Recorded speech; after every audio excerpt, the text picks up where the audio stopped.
Toda a história do Êxodo, toda a história da Páscoa judaica é uma profecia que aponta para Jesus. É uma profecia que aponta para o tempo em que vivemos hoje. É uma profecia que me dá olhares para a eternidade, que acende dentro do meu coração a esperança de morar com Deus. E nós precisamos compreender isso. Por que eu como pão sem fermento? É uma condição para eu alcançar uma bênção do Senhor? Não. É uma consequência do fato de eu já ter sido liberto do mundo, assim como o povo hebreu foi liberto do Egito. Eles não tiveram tempo de fazer considerações. Eu e você não podemos nos dar ao luxo de tirar um tempo para fazer considerações com relação ao que ficou para trás. Precisamos hoje nós comermos as ervas amargas? Não, queridos. Isso é um preceito da lei. Isso é um preceito atribuído aos judeus. Mas é interessante nós ponderarmos a respeito do que significa isso. Quando eu e você olhamos para a cruz e lembramos daquilo que era a nossa vida antigamente, nós nos prostramos diante dele. E para finalizar, eu quero citar só a primeira das bem-aventuranças. Eu sou obrigado, eu não consigo me aguentar, porque é um negócio que me consome. A Suelen já sabe, né? Eu só consigo falar disso. Bem-aventurados os humildes, porque deles é o reino dos céus. Quem é humilde? É a pessoa que descobriu quem é. Quem é humilde? É a pessoa que se percebeu miserável, incapaz, insuficiente, inadequado. E aí ela chora. Já vou na segunda, né? E esse choro diz respeito a essas ervas amargas. Isso veio agora. Obrigado, Espírito. Jesus está falando de coisas espirituais. E o que ele ensina aqui? Identificação. Por isso nós ceamos, para estarmos identificados com Cristo no partir do pão e no compartilhar do cálice. Aquele povo estava identificado com aquele animalzinho que era sacrificado, porque o sangue era colocado nas suas casas e a carne eles comiam. Eles estavam identificados naquele animalzinho, porque na verdade quem deveria morrer era eles. Eu e você estamos identificados com Cristo na ceia, porque Cristo foi o nosso cordeiro substituto. Você está entendendo? Amém, queridos? Aplauda ao Senhor, tome seu assento. Fique à vontade. Glória a Deus. Coloca um sorriso bem lindo no teu rosto aí. Mas bem lindo, irmãos, porque o lugar que você está é o melhor lugar da face da terra. Então, sorrisão de orelha a orelha, porque é um privilégio dado pelo Senhor nós estarmos aqui. Aliás, cantamos sobre isso, não é verdade? Eu vejo que nós temos bastante visitantes. Se você pudesse colocar de pé, nós queremos te desejar boas-vindas. Você que nos visita pela primeira, pela segunda vez, por favor, não sinta-se constrangido. É apenas uma forma de nós lhe darmos as boas-vindas. Coloque-se de pé, por favor. Olha só quanta gente bonita. Glória a Deus. Vamos aplaudir ao Senhor para essas pessoas. Glória a Deus. Glória a Deus. Que o Senhor abençoe rica e abundantemente a vida de cada uma de vocês, de cada um dos nossos irmãos lá atrás. Amém? Glória a Deus. Queridos, é muito bom estarmos aqui. O meu coração está jubiloso de alegria. Glória a Deus, Miller. Deus responde oração, Miller. Amém? Glória a Deus. Queridos, eu quero compartilhar de maneira muito resumida, claro, algo que diz respeito à Páscoa, ao motivo de comemoração de todo esse final de semana, desse feriadão que estamos usufruindo, não é verdade? Então, para começarmos nossa meditação, você que trouxe sua Bíblia e quiser acompanhar, abra comigo, por favor, no Evangelho de João, no capítulo 1, versículo 29. Evangelho de João, capítulo 1, versículo 29. Louvado seja Deus. Quem é que deu uma passadinha lá atrás e viu os bichinhos queimando lá? Tá cheiroso, né?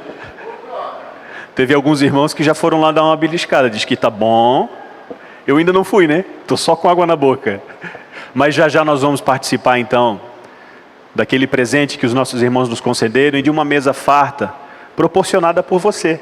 Afinal de contas, você trouxe algo para compartilhar conosco. Isso é bom demais. Queridos, antes de ler o texto, deixa eu falar algo para você.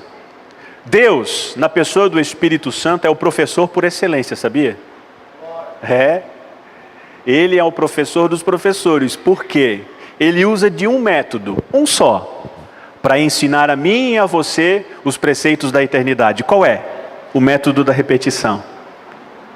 Se você analisar as Sagradas Escrituras de Gênesis a Apocalipse, você vai ver uma série de repetições da parte do Senhor para ensinar a mim e a você, não só a gravar, mas a entender, a compreender, a colocar em prática aquilo que nos é ensinado. E isso nós vemos estabelecido no sacramento da Páscoa.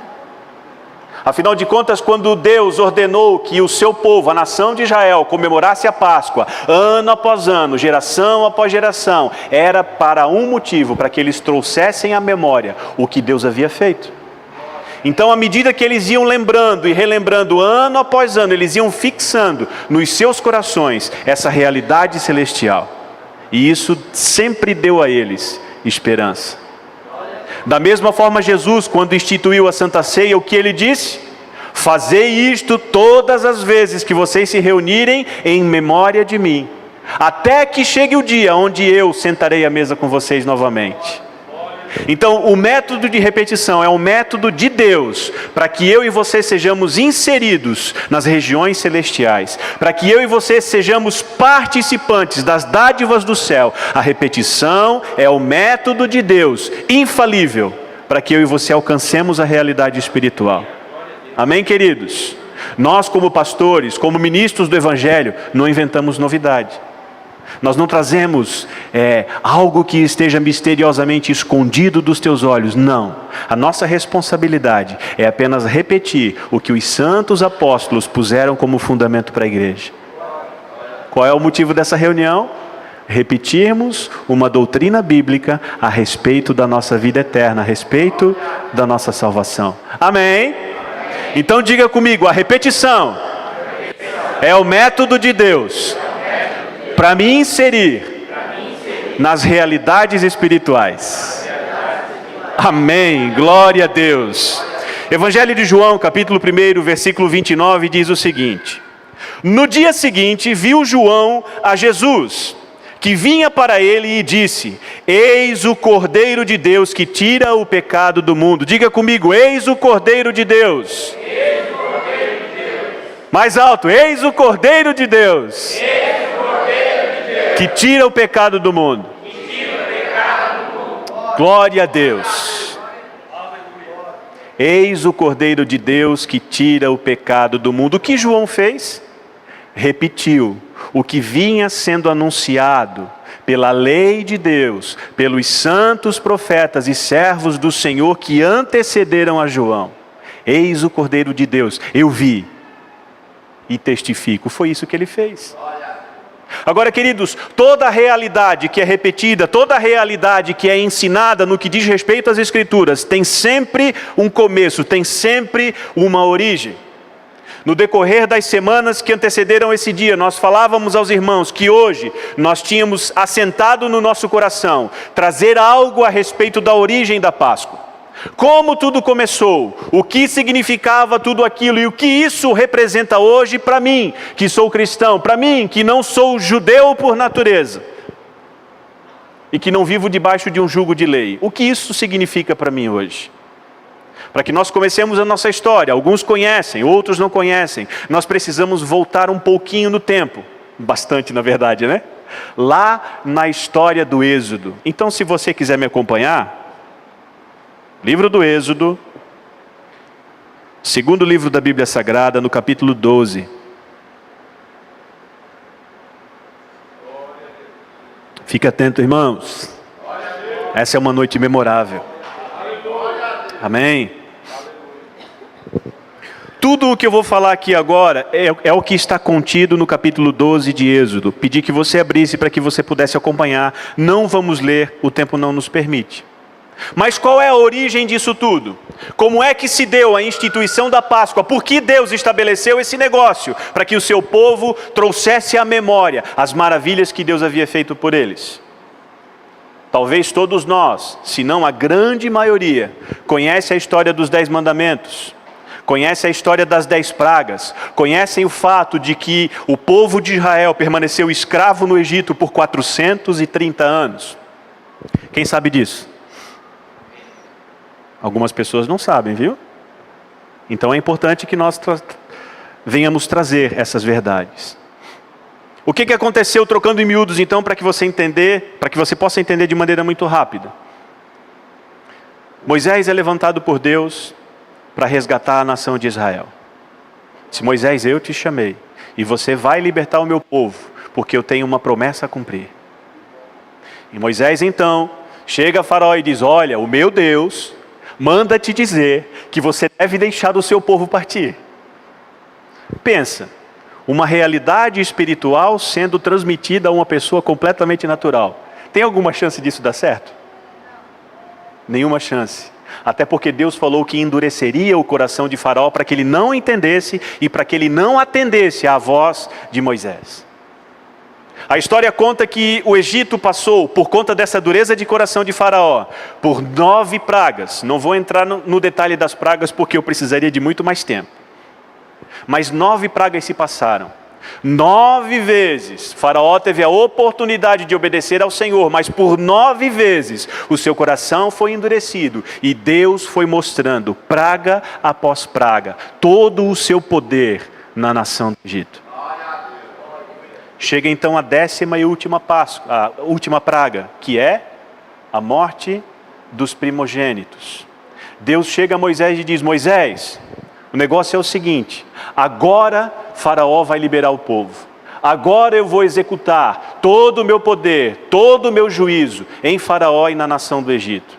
Diga para Faraó que eu vou matar todo o primogênito, desde o palácio até os animais, desde a pessoa mais importante do reino até aquela pessoa mais simplesinha, o primogênito, o filho mais velho, vai morrer. E diga mais, Moisés, para que Faraó saiba que eu, o Senhor, faço distinção entre o Egito e entre Israel. Diga para ele que nem o cachorro vai latir na vila dos hebreus. E assim Faraó saberá que eu sou Deus. Aí acontece a instituição da Páscoa, capítulo 12, a partir do versículo 1, onde Deus passa a trazer algumas orientações. E Deus começa dizendo: Moisés, fale para o povo separar um cordeiro. Tem que ser de 1 ano, tem que ser sem defeito. E ele deve permanecer na casa das pessoas que vão participar da Páscoa, ali dentro. Por quê? Era uma forma de garantir que aquele cordeiro era saudável, de que aquele cordeiro não tinha defeito, de que aquele cordeiro era adequado para o sacrifício. Então o que o povo faz? Pega o cordeirinho, lindo, né? Os nossos irmãos começaram essa peregrinação atrás de um cordeiro já fazem mais de 30 dias.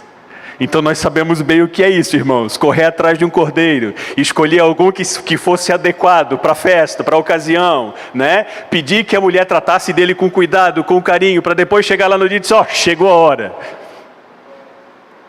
Aí alguns disseram: não bota a foto do bichinho, ele é tão bonitinho. E de fato, irmãos, era tão lindinho o bichinho. Aí me falaram: se você colocar a foto do bichinho e depois colocar o assado lá atrás, ninguém vai comer o cordeiro. Então nós não fizemos isso. Mas o que eu quero explicar? O povo tinha a responsabilidade, tinha como mandamento do Senhor pegar esse cordeirinho e guardar dentro de casa por 4 dias. Então você imagina uma família, papai, mamãe e crianças em torno daquele cordeirinho de 1 ano, né? Dando de comer todo dia, dando água todo dia, quem sabe fazendo carinho no seu pelo. E aquelas crianças olhavam para aquele cordeirinho, quem sabe já tinham aquele bichinho como um animalzinho de estimação. Dá para imaginar isso? Só que passa 4 dias. Aí o papai chega para o filhinho e diz: filho, chegou a hora de matar o bichinho. Poxa, as crianças estavam apegadas àquele bichinho. A família se apega. É muito fácil eu e você, como pessoas, como seres humanos, nos apegarmos a criaturas dóceis, a criaturas mansas, como é o caso da ovelha, como é um caso de qualquer animalzinho de estimação. Nós nos apegamos. E quando o bichinho fica doente, né? Parece um filho, não é verdade? E é assim que acontece. Então Deus diz, pega o cordeiro, guarda 4 dias dentro de casa. Depois dos 4 dias você vai imolar o cordeirinho. O que é imolar? Corta o pescocinho do bicho. Pega o sangue dele, bota numa bacia, chega na porta da casa e pinta a porta da casa com o sangue do bichinho. A lateral, em cima. E entra para dentro. Entrar para dentro é uma redundância, né? Entra para dentro. Não saia. O cordeiro precisa ser assado no fogo. Nós estamos assando o cordeiro no fogo. Não pode ser cozida. Deus diz, olha, eu não quero carne cozida. Tem que ser assada e no fogo. E os nossos irmãos fizeram uma bagunça com fogo e com lenha e com fumaça aí, Mário. Só Jesus na causa. Mas deixa eu voltar para o texto. Outro detalhe, Moisés, que você deve ensinar ao povo. O cordeiro deve ser comido todo, até o fim da noite. Se sobrar alguma coisa, joga no fogo, porque eu não quero que sobre nada até pela manhã. Se a família for muito pequenininha, chama os vizinhos, para que participem desse cordeiro, porque não pode sobrar. Mas um detalhe, Moisés, fala para o povo que além do cordeiro, eu quero que eles comam ervas amargas. Além das ervas amargas, Moisés, eu quero que eles comam também pão sem fermento. E na verdade o pão sem fermento eles comeram depois, já na saída do Egito. E tudo isso traz um simbolismo, mas eu quero ler pelo menos alguns versículos. Me acompanhe, Êxodo capítulo 12, versículo 8.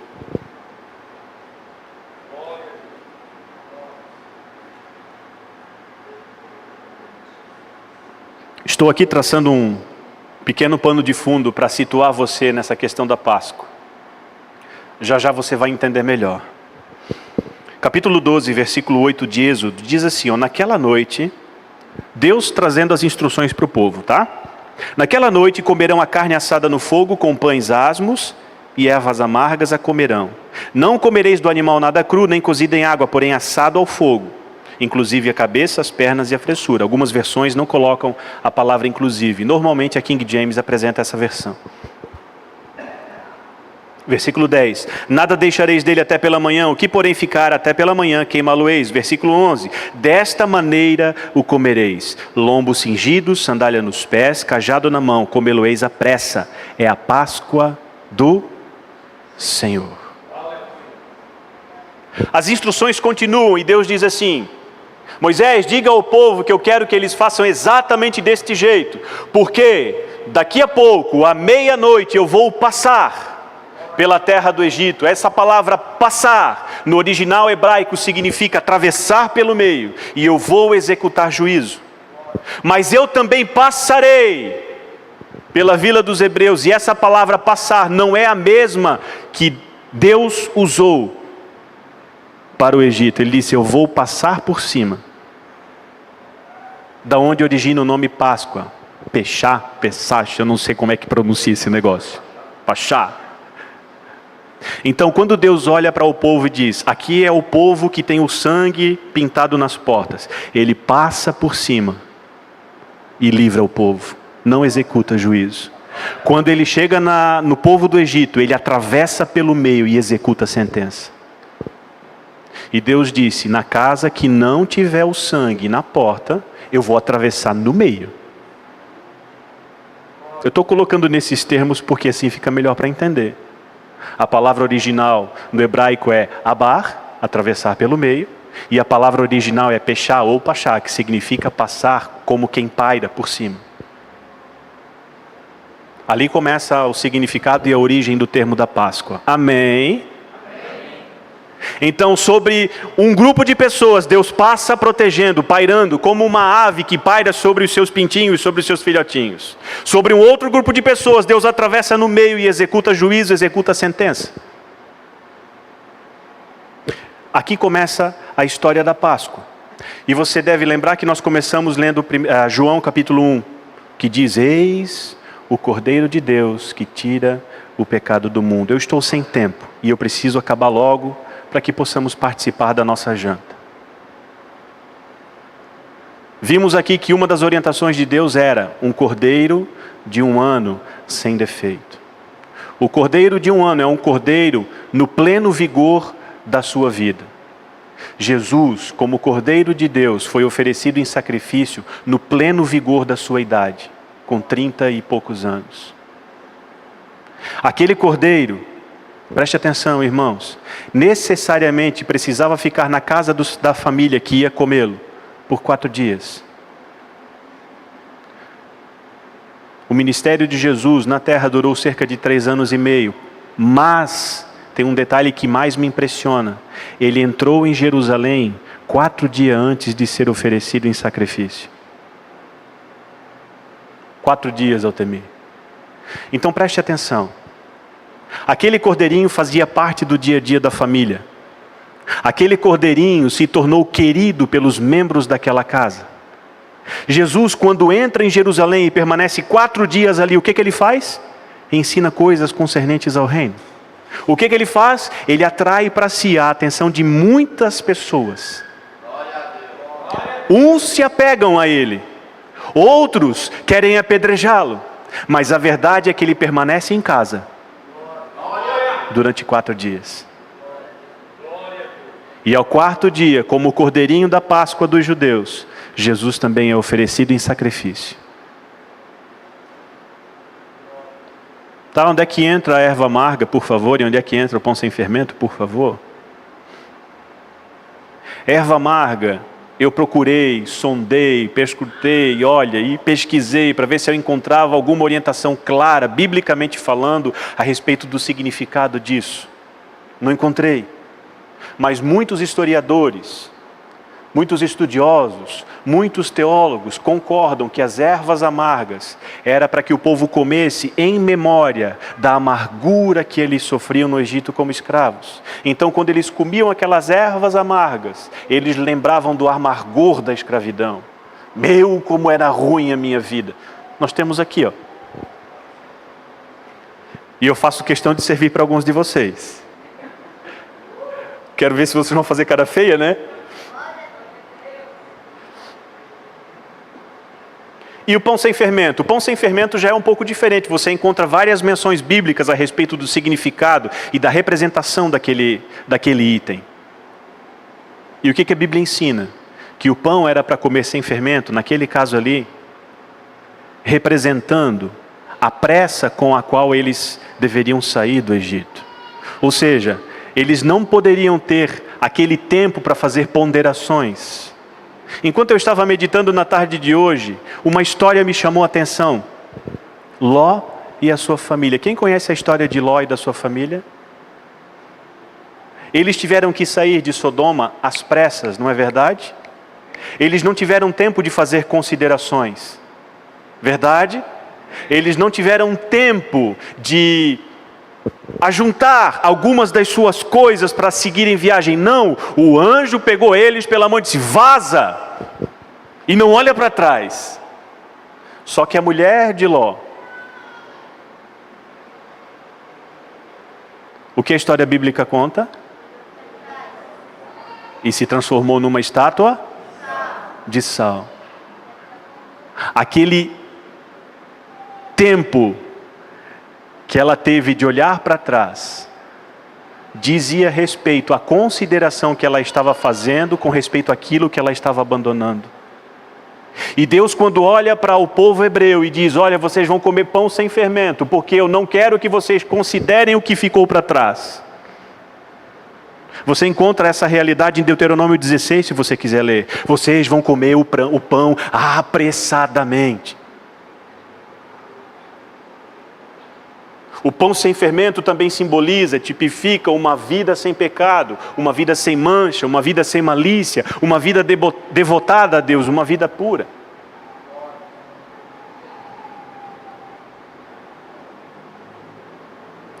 E é isso, queridos.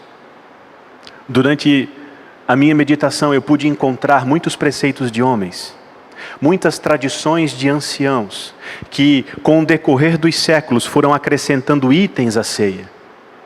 Se você for fazer uma pesquisa rápida, você vai descobrir que a partir do século V, os rabinos começaram a colocar o item A, o item B, o item C, 5 cálices diferentes, cada cálice representando um negocinho diferente, uma pasta doce representando o barro que eles faziam no Egito, e tarará, tarará, tarará, tarará. É uma cultura riquíssima, não podemos negar. Porém, não passam de preceitos de homens. Eu passei a estudar a Bíblia Sagrada e disse: Senhor, só a Tua palavra me basta. E interessante que quando eu olho para o ministério de Jesus, uma das coisas que Ele fez com muita frequência foi repreender, foi censurar a atitude dos rabinos, dos preceitos, das doutrinas, das orientações, que só colocavam fardos pesados sobre as costas do povo e não permitiam que eles entrassem no reino dos céus. Fardos tão pesados que eles que colocavam não tinham coragem de carregar. Jesus disse isso. O que eu aprendo aqui? Jesus é simples. Não simplista, simples, objetivo, didático. E como Ele é didático, como Ele é o professor por excelência, o que Ele estava querendo ensinar ao povo? Que eles precisavam de alguém que morresse no seu lugar.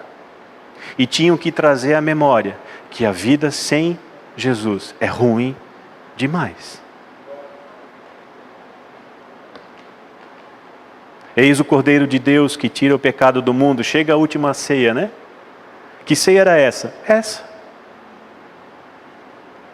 Como já haviam passado muitos séculos, a tradição diz que Jesus, ao participar daquela ceia, tinha alguns cálices, tinha alguns itens que não diziam respeito à ordenança de Deus. E Ele toma um daqueles cálices para dizer aquela famosa frase que eu e você conhecemos: este é o cálice da nova aliança. Tomai todos e bebei. Amém, queridos? Eu quero ler um último texto e já quero convidar você para cear. 1 Coríntios,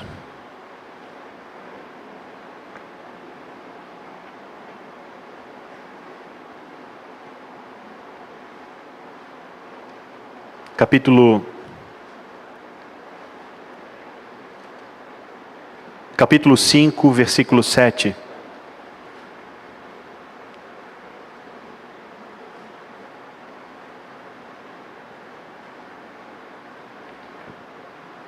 Encerro logo.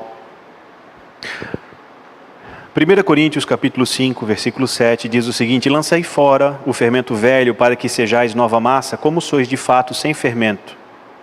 Pois também Cristo, nosso Cordeiro Pascal, foi imolado.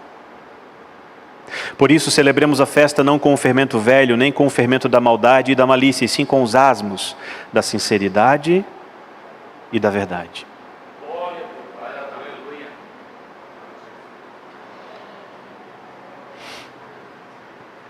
Qual é a nossa intenção aqui hoje? Judaizar você? De maneira nenhuma. Mas como aprendo pelas Sagradas Escrituras que a repetição é o método de Deus para me ensinar verdades espirituais, é necessário falar a respeito da origem dessa festa, que aconteceu com o povo hebreu ao sair do Egito. A Bíblia fala, Colossenses e também em Hebreus, que aquelas coisas não passavam de sombras, de tipos, de representação daquilo que se tornaria real na pessoa de Cristo. Eu arrisco dizer ainda mais, e penso que esse arriscar está condicionado à palavra de Deus. A representação que o povo hebreu fez da saída do Egito nada mais é do que uma profecia que aponta para Jesus. Quem é o Cordeiro de Deus que tira o pecado do mundo? Jesus.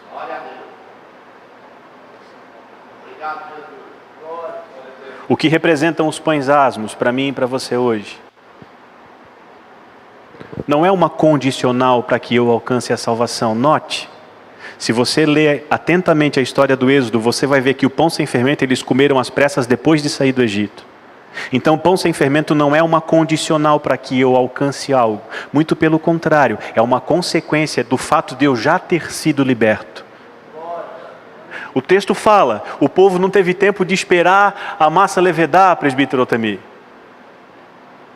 Eles não puderam considerar o que ficou para trás. Eles tinham que, picar a mula. A maneira como eles deveriam comer a Páscoa é a maneira como eu e você devemos encarar a nossa vida nessa terra. Sandália nos pés, cinto no lombo, cajadinho na mão. Porque nós não temos aqui morada permanente, irmãos. Toda a história do Êxodo, toda a história da Páscoa judaica é uma profecia que aponta para Jesus. É uma profecia que aponta para o tempo em que vivemos hoje. É uma profecia que me dá olhares para a eternidade, que acende dentro do meu coração a esperança de morar com Deus. E nós precisamos compreender isso. Por que eu como pão sem fermento? É uma condição para eu alcançar uma bênção do Senhor? Não. É uma consequência do fato de eu já ter sido liberto do mundo, assim como o povo hebreu foi liberto do Egito. Eles não tiveram tempo de fazer considerações. Eu e você não podemos nos dar ao luxo de tirar um tempo para fazer considerações com relação ao que ficou para trás. O sacrifício de Jesus foi assim, sério, urgente, profundo, e exige de nós apenas que nós obedeçamos ao mandato do Senhor. Precisamos hoje nós comermos as ervas amargas? Não, queridos. Isso é um preceito da lei. Isso é um preceito atribuído aos judeus. Mas é interessante nós ponderarmos a respeito do que significa isso. Quando eu e você olhamos para a cruz e lembramos daquilo que era a nossa vida antigamente, nós nos prostramos diante dele. E para finalizar, eu quero citar só a primeira das bem-aventuranças. Eu sou obrigado, eu não consigo me aguentar, porque é um negócio que me consome.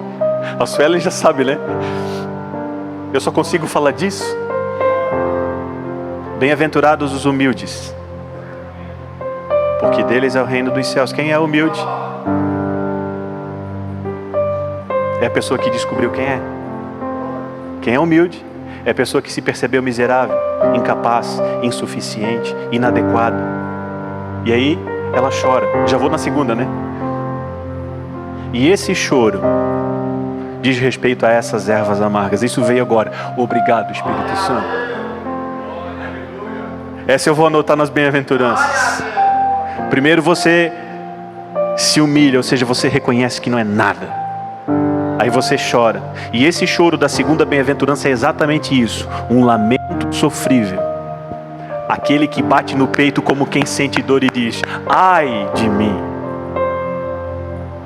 Então eu poderia afirmar sem medo de errar que essas ervas amargas, das quais eu e você não precisamos participar literalmente, fisicamente, me fazem lembrar do quão miserável eu sou e do quanto eu preciso de um Salvador.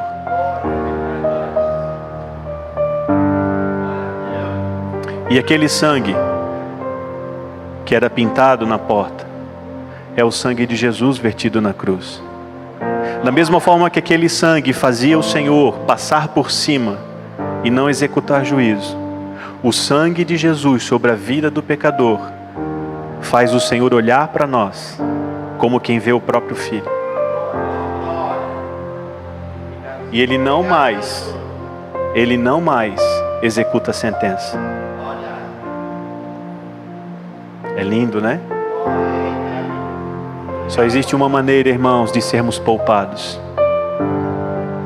É que as nossas vidas estejam cobertas pelo sangue do Cordeiro de Deus, que tira o pecado do mundo. Coloque-se de pé, por favor.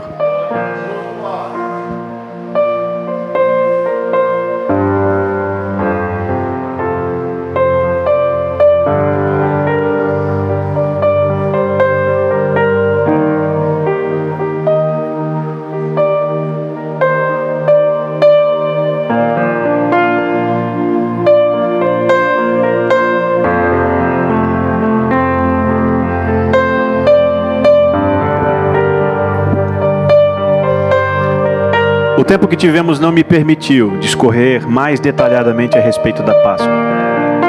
Mas pelo menos eu penso que você compreendeu que essa verdade espiritual teve uma origem. E essa origem aponta para Jesus. Amém? Todos entenderam até aqui? Eu pedi que as nossas irmãs trouxessem alguns pedaços daquele cordeiro que está sendo assado. Para quê?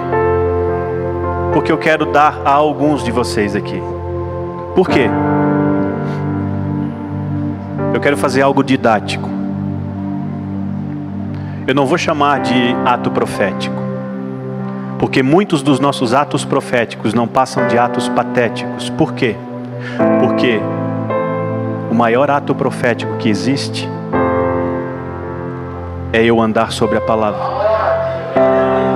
Aqui está a profecia. E o ato profético que eu posso fazer é andar sobre essa palavra. Eu vou repetir, irmãos. Me desculpem os defensores dos atos proféticos. Alguns são legítimos. Alguns são legítimos. Mas a maioria não passam de atos patéticos. Por quê? As pessoas se desdobram nos tais atos proféticos. Quando diz o amém e sai porta fora, nada muda. Agora, se eu pego uma palavra dessa, uma profecia, porque isso aqui é a profecia das profecias, e pratico umazinha só, eu estou fazendo um ato profético legítimo. Qual é o ato profético legítimo que eu e você podemos fazer nessa noite? Participar da ceia e estar identificados com Cristo. Sabe por que eu quero compartilhar um pedacinho desse cordeiro com você? Repito, é uma maneira didática de ensinar você coisas espirituais. Quando você come, seja lá o que for, eu já falei isso aqui na igreja, aquela coisa que você comeu perde a sua característica e a sua forma original, concordam? E aquela coisa, seja ela qual for, que você come, uma vez que você tenha ingerido ela, ela passa a fazer parte de você. Então aquele negócio que você comeu está identificado diretamente com você. O que Jesus disse? Quem de mim se alimenta, por mim viverá. O que mais ele disse? A minha carne é verdadeira comida, meu sangue é verdadeira bebida. Quem comer a minha carne e beber o meu sangue, tem a vida eterna. Óbvio, claro que ele está falando de coisas espirituais. Isso não é metafísica, defendida por alguns grupos religiosos. Jesus está falando de coisas espirituais. E o que ele ensina aqui? Identificação. Por isso nós ceamos, para estarmos identificados com Cristo no partir do pão e no compartilhar do cálice. Aquele povo estava identificado com aquele animalzinho que era sacrificado, porque o sangue era colocado nas suas casas e a carne eles comiam.